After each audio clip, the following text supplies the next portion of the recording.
Hi friend, good morning. কেমন আছো তোমরা? আশা করি ভালোই আছো।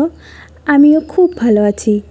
আজকে আমি তোমাদের সাথে শেয়ার করব east, baking powder, baking soda, এমনকি তন্দুর ছাড়াই তন্দুরি রুটি। এই রুটিটা যে কোনো কিছুর সাথেই কিন্তু খাওয়া যাবে।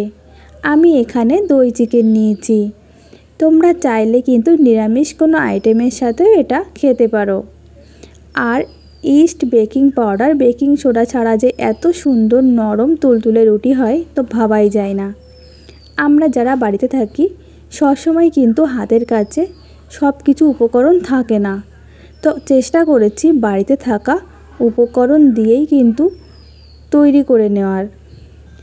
যারা যারা আমার চ্যানেলে নতুন আছো তাদেরকে অনুরোধ করছি এই চ্যানেলটিকে সাবস্ক্রাইব করে নেওয়ার জন্য।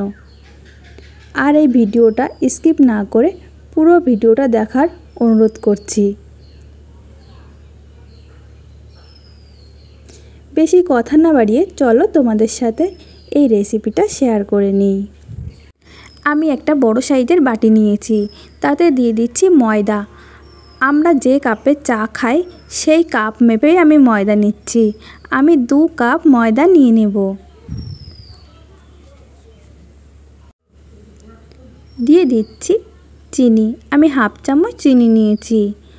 আর দিয়ে দিচ্ছি লবণ, এখানে 1 চামচের 3 ভাগের 1 ভাগ লবণ নিয়েছি। দিয়ে দেব 1 প্যাকেট ইনো। এই রেসিপিতে এই ইনোটাই কিন্তু এই রুটিটা ফোলাবে। যেহেতু বেকিং পাউডার, বেকিং সোডা আমি ইউজ করছি না, আমি 1 প্যাকেটই ইনো নিয়ে নিলাম। এখন আমি ভালো করে ময়দার সাথে সব কিছু মিশিয়ে নেব। সব উপকরণ আমি ভালো করে মিশিয়ে নিয়েছি। এখন দিয়ে দিচ্ছি সাদা তেল। আমি এখানে 1 চামচ সাদা তেল নিয়েছি। আর দিয়ে দেব টক দই। আমার ঘরে 2 চামচ টক দই ছিল, আমি 2 চামচই নিয়ে নিলাম। টক দইয়ের পরিমাণটা বেশি দিলে রুটিটা কিন্তু খুব সফট আর নরম হয়। আমি ভালো করে মেখে নিচ্ছি।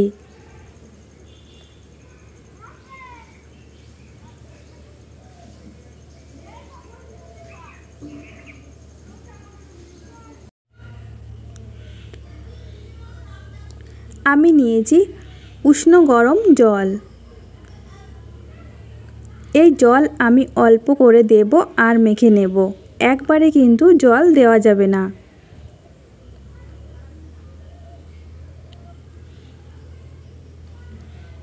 আমি এইভাবে অল্প করে জল দিয়ে মেখে একটু চিটচিটে টাইপের ডো তৈরি করে নেব। ডো আমি তৈরি করে নিয়েছি, দেখো হাতে কিন্তু লেগে যাচ্ছে। তো আরও কিছুক্ষণ আমি এটা মেখে নেব। এই ডোটা কিন্তু একটু নরম হবে।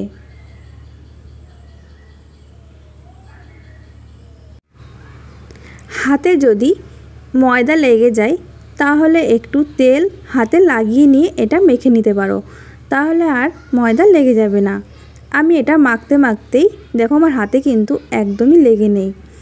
এখন আমি ওপর থেকে কিছুটা তেল দিয়ে দিচ্ছি যাতে ড্রাই না হয়ে যায়।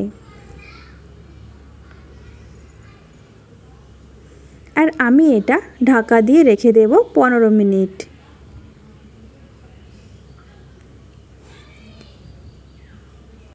পনেরো মিনিট পর আমি ফিরে এসেছি। দেখো ডোটা কিন্তু ফুলে গেছে। তোমরা চাইলে আরও কিছুক্ষণ রাখতে পারো। আমার হাতে বেশি টাইম নেই তাই আমি 15 মিনিট রাখলাম। এখন আমি আরও কিছুক্ষণ মেখে নিচ্ছি।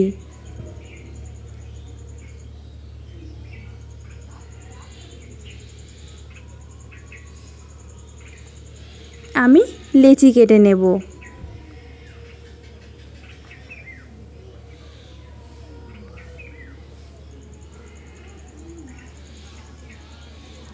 রুটি তৈরি করার লেচি যেমন হয় আমি তেমন করেই কেটে নিচ্ছি। তোমরা চাইলে ওর থেকে বড় কিংবা ছোট করে তৈরি করে নিতে পারো। আমার 4টে লেচি হয়েছে। এখন আমি একটু রাউন্ড শেপ দিয়ে নিচ্ছি।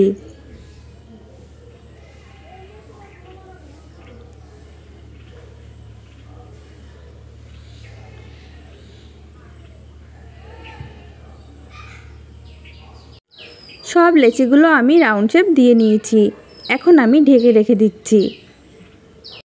আমি রুটি তৈরি করে নেব, তাই একটা লেচি নিয়ে নিলাম।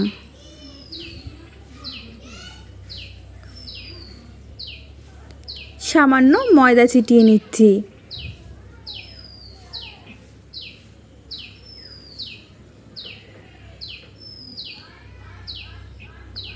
আমি বেলনির সাহায্যে বেলে নেব।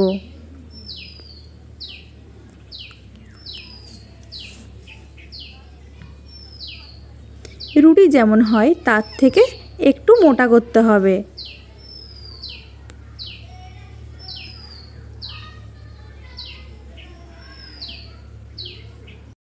এই রুটিটা বেলার সময় কিন্তু খুব বেশি ময়দা দেওয়ার দরকার নেই, অল্প ময়দাতেই কিন্তু খুব সুন্দরভাবে বেলা হয়ে যাবে।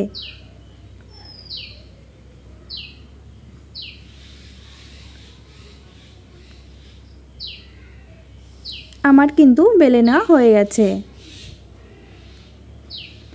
এখন চলে যাব চুলাতে।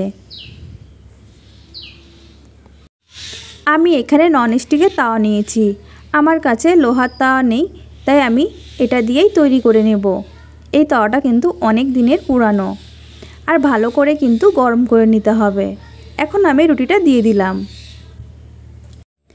20 সেকেন্ড পর আমি এই তাওয়াটা একটু উঠিয়ে নিচ্ছি, আর রুটি ছেঁকা যে এই তার জালিটা আমি এর উপর বসিয়ে দিচ্ছি, আর গ্যাসের জালটা আমি হাই হিটে দিয়ে দেব। এখন এই তাওয়ার থেকে এই রুটিটা আমি এই তার জালির ওপর দিয়ে দিচ্ছি, আর ভালো করে ছেঁকে নেব।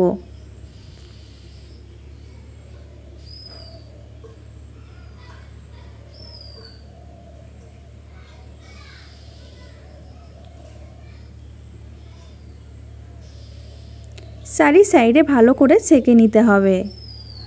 দেখো রুটি কিন্তু ফুলতে শুরু করেছে। আমি তোমাদের দেখাচ্ছি, দেখো এই সাইডটা কেমন হয়েছে। এই যে এই টাইপের হয়েছে। আরও একটা রুটি আমি তোমাদের দেখাচ্ছি। আমি এটা 20 সেকেন্ড মতো হতে দেব।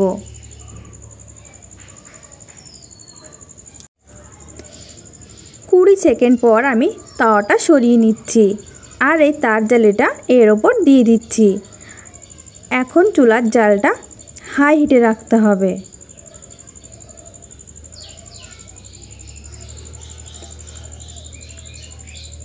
আর এই রুটিটা আমি দিয়ে দিলাম। আমি ভালো করে চারি সাইডে সেঁকে নেব।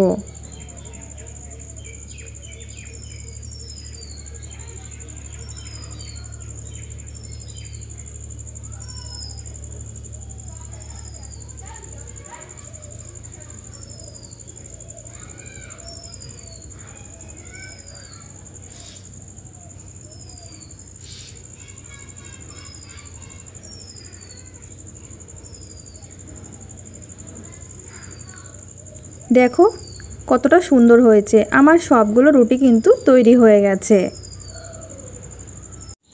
এই রেসিপিটি বাড়িতে একবার ট্রাই করে দেখতে পারো, আর এটা খেয়ে আমাকে কমেন্ট করে জানিও যে এটা কেমন হয়েছে খেতে। তোমাদের কাছে যদি এই সহজ রেসিপিটি ভালো লেগে থাকে, লাইক, কমেন্ট এবং শেয়ার করে দিও, আর সাবস্ক্রাইব করতে কিন্তু একদমই ভুলো না।